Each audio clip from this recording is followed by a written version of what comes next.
एक बार सत्संग में पीछे सुनाया था, देवर्षि नारद जी बड़े लीला बिहारी हैं। वो हर लीला भगवान की नाम महिमा, गुण महिमा, शरणागति की महिमा पुष्ट करने के लिए ही प्रकट करते हैं। वो भगवान का साक्षात स्वरूप है।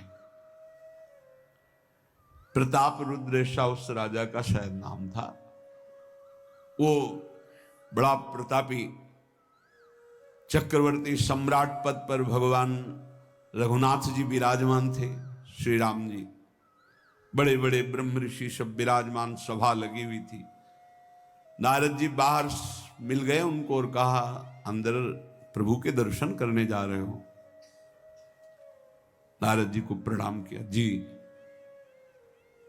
तो वहां बहुत से ब्रह्म ऋषि बैठे हैं, सबको प्रणाम भी करोगे? हाँ जी, तो मर्यादा है संतों को प्रणाम। तो विश्वामित्र जी को भी प्रणाम करोगे? हाँ, क्यों, वो तो ब्रह्म ऋषि हैं। क्यों, ब्रह्म ऋषि कहाँ हैं? तो कौशिक वंश में प्रकट हुए, क्षत्रिय कुल में। तो उन्होंने कहा, नहीं, तपस्या से तो ब्रह्म पद प्राप्त किया है उन्होंने। हाँ, पर मूल में तो नहीं। आपका उद्देश्य क्या है? बस ऐसे कर लेना, माथा मत रखना। देवर्षि नारद जी के हैं, सब ऋषियों के माथा रखना। गए भगवान के दरबार में, भगवान को नमन किया, सब ऋषियों के चरणों में मस्तक रखा और विश्वामित्र जी के सामने जाके ऐसे करके चल दी। ध्यान भी नहीं दिया। सभा जब पूर्ण हुई, विश्वामित्र जी के पास नारद जी बैठे, बोले, आपने कुछ देखा भगवान? विश्वामित्र जी ने कहा, क्या? वो प्रताप रुद्र को? नहीं, क्या बात क्या? सबको तो माथा रख के प्रणाम किया, आपको ऐसे किया, आपने देखा नहीं? वाह, हाँ ऐसे तो किया, ये तो देखा, हमारा ध्यान नहीं गया, इस पे कोई विशेष बात है? बोले, हाँ, वो कह रहे थे कि मूल में तो क्षत्रिय ही है ना, ब्रह्म ऋषि तो बाद में तपस्या से, उसकी इतनी हिम्मत, मतलब एकदम अग्नि प्रज्वलित कर दी। हमारा दंड तो मिलना ही चाहिए। देवर्षि नारद, आप जैसे ब्रह्म ऋषि के साथ ऐसा उसको उधर सिखाया था और इधर ऐसे आवेश में खड़े हुए कहा, रघुनाथ, आपके दरबार में हमारा अपमान हुआ। भगवान, आपका अपमान कौन?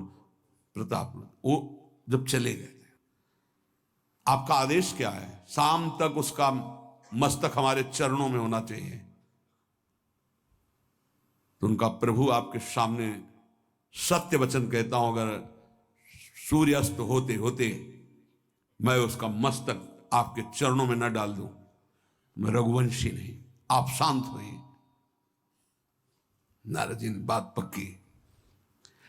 गए, अब वो आराम से अपने राज महल में सब बोले, खा ले, मारा जाएगा शाम तक। अभी भगवान ने संकल्प कर लिया कि शाम तक तुम्हारा गला काट के विश्वामित्र जी के होगा, महाराज आपने हमको फंसा दिया, हम तो साष्टांग लौट जाते। आप पहले तो कहा था कि केवल हाथ जोड़ देना। बोले, हम ये थोड़ी समझते थे समस्या फंस जाएगी, अब तो समस्या फंस गई। प्रभु अब बचे, बचाए, कैसे बचे?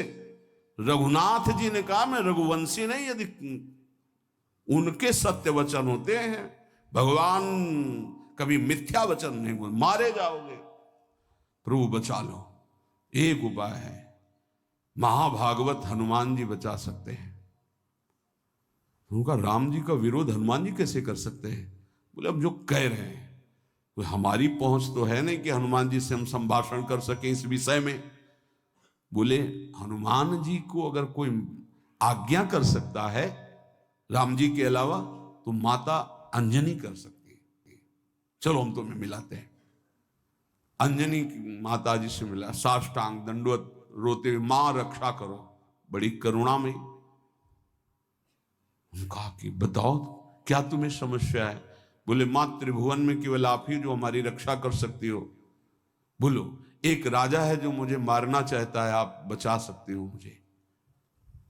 राजा मारना चाहता है?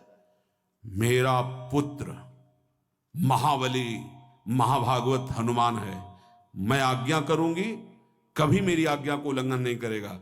जाओ मैं तुम्हारी रक्षा का व्रत लेती हूं। नारद जी मन में सोचे काम बन गया, हमारा काम बन गया, क्योंकि अब प्रकाश होगा भगवान के नाम का। हनुमान जी महाराज आए, बेटा आज्ञा कीजिए मां, मैंने इसकी रक्षा का व्रत लिया है। अभी तक ही नहीं पूछा था राजा कौन है मारने वाला, और मैंने कह दिया है ऐसा ऐसा। मां आपकी आज्ञा सिरोधार, त्रिभुवन में कोई ऐसा पैदा ही नहीं हुआ कि मेरी मां रक्षा का व्रत ले और उसे वो मार दे। कौन राजा है? तो हाथ जोड़कर कहा कि भगवान श्री राम। हनुमान जी एकदम सन्न रह गए, ये क्या? स्वामी से ही कहा, मां आपने कौन सा व्रत ले लिया रक्षा का? मेरे प्रभु के खिलाफ मैं कैसे हो सकता हूं? मां ने कहा, हमने तो वचन दे दिया।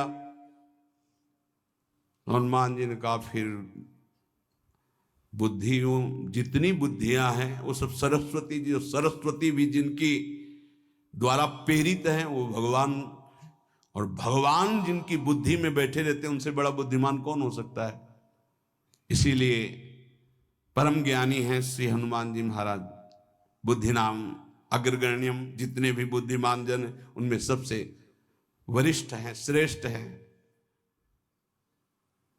हनुमान जी महाराज बोले, चल तू एकांत चल। एकांत में ले गए और बैठ, थोड़ा ही समय रह गया संध्या का। अब तेरी श्वास में जहां भी रुकेगा नाम, वहीं तेरा गला कटा, बिल्कुल पक्का। बस सीताराम सीताराम सीताराम, ये क्रम न टूटने पावे, तो ऐसा शुरू कर। अगर तेरे नाम में त्रुटि हुई, अंतराय पड़ा, उसी समय भगवान का अमोघ बाण काट सकता है, अन्यथा नहीं। तू चिंता मत कर, बैठ जा। वो बैठे, सीताराम सीताराम सीता। हनुमान जी महाराज करताल उठाए, आसपास नृत्य कर रहे। भगवान ने अमोघ बाण संधान किया।